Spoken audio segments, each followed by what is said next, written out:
Bagi kalian yang mungkin masih bingung hidupnya mau dibawa kemana atau masih bingung gimana sih cara terbaik untuk menjalani kehidupan itu, apakah dengan cara terus nyari enaknya aja atau nyari senang-senangnya aja atau justru kalian harus melakukan beragam tindakan hingga mengorbankan kesenangan kalian untuk meraih sesuatu hingga pada akhirnya kalian bisa menemukan kebahagiaan gitu. Well, sebenarnya dua nilai tersebut atau dua cara pandang tersebut sudah dijelaskan oleh dua frasa Latin yang kali ini akan kita bahas, yakni carpe diem dan premeditatio malorum, di mana dua frasa tersebut sama-sama mewakilkan sebuah filosofi hidup yang mungkin bisa kalian terapkan atau bisa kalian aplikasikan dalam kehidupan kalian. Pertama, kita bahas terlebih dahulu carpe diem. Carpe diem dalam bahasa Indonesia memiliki arti petiklah hari atau gapailah hari. Frasa tersebut bukanlah frasa biasa-biasa aja. Frasa carpe diem bisa dikatakan memantik atau memprakarsai abad pencerahan di barat hingga pada akhirnya lahir modernitas seperti sekarang yang kita kenal. Carpe diem dalam artian filosofis memiliki makna bahwa kita harus memaksimalkan apa yang kita punya. Kita harus memaksimalkan waktu yang kita miliki, khususnya hari ini ketika kita harus mengejar apapun yang bisa kita gapai gitu. Kalau kita memang pengen bahagia, ya bahagialah semaksimal mungkin hari ini gitu. Kalau memang kita pengen menggapai keinginan kita hari ini, ya gapailah semaksimal mungkin dengan apapun keinginan kita tersebut.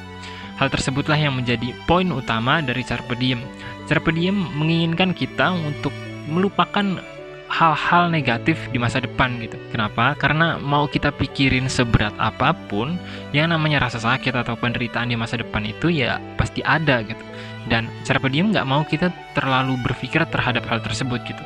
Itulah mengapa carpe diem melawan apa yang kita kenal dengan memento mori, yakni ingatlah kematianmu.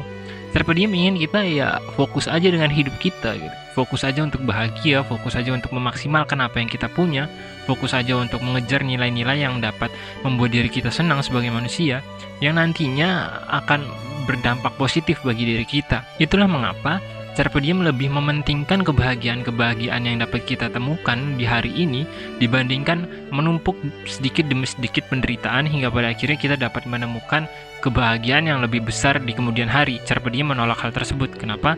Karena bagi carpe diem ya belum tentu juga kita bisa menemukan kebahagiaan yang besar itu gitu. Mau sebanyak apapun pengorbanan dan perjuangan kita, kalau emang nantinya kita nggak bisa bertemu dengan kebahagiaan yang besar itu, ya mau gimana gitu. Karena emang namanya hidup nggak ada yang tahu. Belum tentu juga kerja keras kita dipertemukan dengan hasil yang sesuai atau yang seimbang dengan apa yang telah kita lakukan. Karena banyak hal dalam hidup, kita sendiri mungkin udah cukup paham bahwa terkadang yang namanya kerja keras itu ya mengkhianati hasil gitu, itu nggak bisa dipungkiri.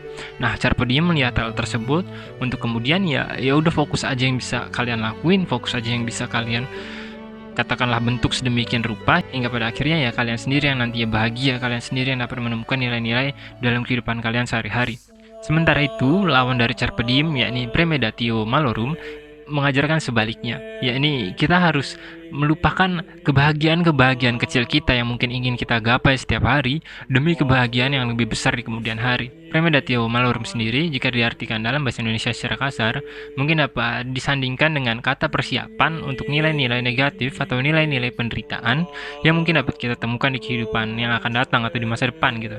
Oleh sebab itu, premeditatio malorum menolak kebahagiaan-kebahagiaan kecil yang mungkin dapat dikatakan dapat mengganggu kebahagiaan yang lebih besar nantinya gitu. Premeditatio malorum juga mengajarkan kita untuk menyiapkan dan fokus terhadap hal tersebut agar pada akhirnya kita nggak dipertemukan dengan nilai-nilai negatif atau nilai-nilai penderitaan yang nantinya akan kita temui di masa depan gitu.